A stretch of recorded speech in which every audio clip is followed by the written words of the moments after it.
this is Chris from MrPLC, and today I'm going to walk you through installing a USB driver for RSLogix. And what I've already done is I went here to plccables.com and I've clicked on the USB drivers, and I've downloaded the appropriate driver for the cable that we're installing. And today we're going to be installing a USB-1747-CP3, or also this procedure will work for the 1761CBL-PM02. So I've already downloaded my drivers and I've unzipped them into a folder right here, a driver folder. And as you can see, there's just a bunch of INI files. There's not a setup.exe to double click on or anything. That's not how USB cables work. So all we need to know is just the path of this driver here. Okay, so we'll go ahead and close that down, and we'll plug in the USB cable now into the USB port, and it should say found new hardware, just like there. And you'll get this box here, this found new wizard box. And what I like to do is basically the question here is it's asking you if you want to go out to Windows and look for the driver. Well, Windows is not going to have the driver because we've already downloaded it here in this driver folder. So I'm going to select no, not at this time. And then we're going to do an advanced install.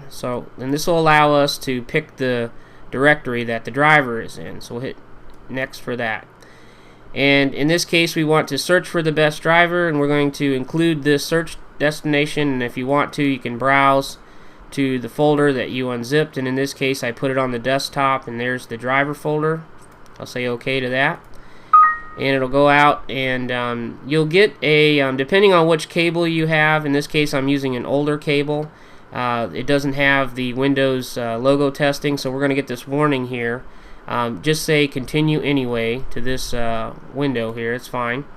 And the driver installs in two parts. The first thing it has to do is it has to install the serial USB to serial adapter, and then the next thing it has to do is install the COM port emulator. So I'm going to click finish here, and it's actually going to find the COM port next. So you can see it said found new hardware serial port, and once again basically it installs two parts of the driver. The first part is the actual USB part, and then the second part is the serial port driver.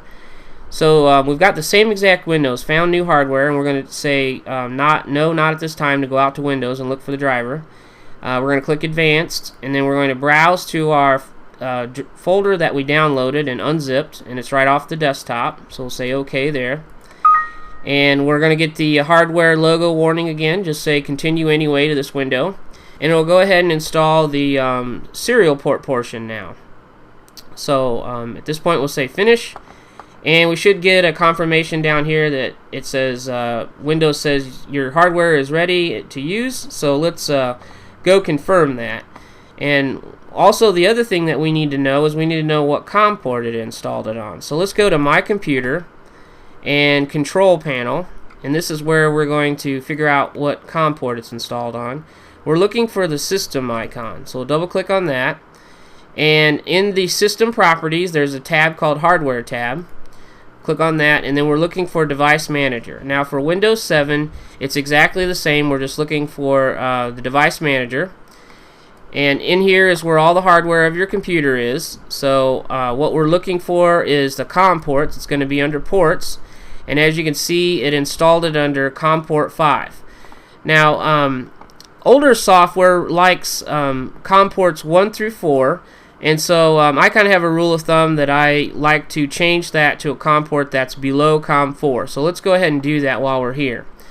And we just right clicked on properties there to get to that, and then we go to port settings and then advanced, and right here is how we change the COM port assignment. So I'm going to go ahead and choose COM 2 because I want a COM port that's in between 1 and 4, and that normally works well for PLC software, especially the older software.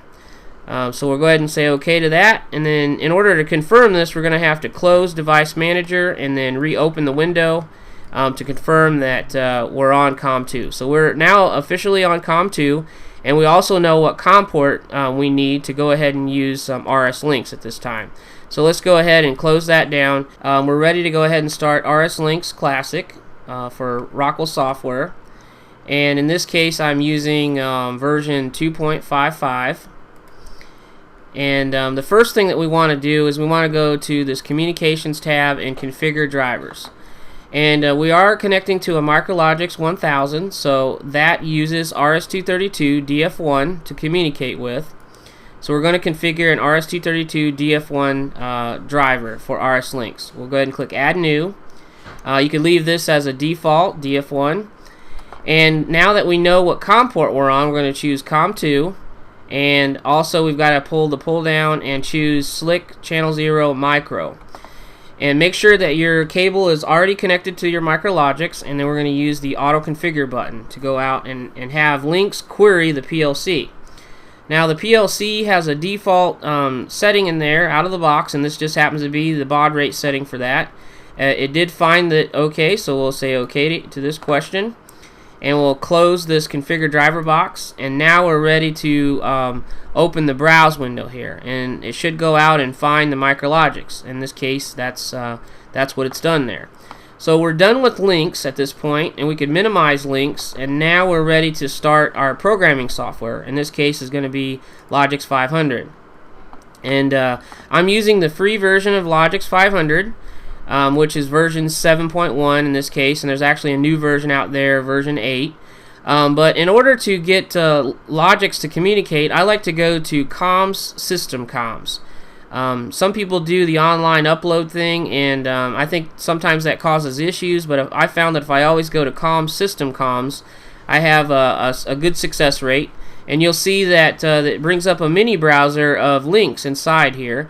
And you can see the driver is already running. There's our MrPLC. So if we just highlight that and click Upload, we can go ahead and upload the program out of the PLC. And since I don't have the existing program, I have to create a new file and upload the processor image out of the PLC at this point. So the next question will be, do you want to go online? Yes, I do. And there you have it. We're basically online with our MrPLC with our USB cable. So that's pretty much all there is to configuring your USB cable, connecting to a MrPLC 100, and configuring Linx and using RSLogix 500.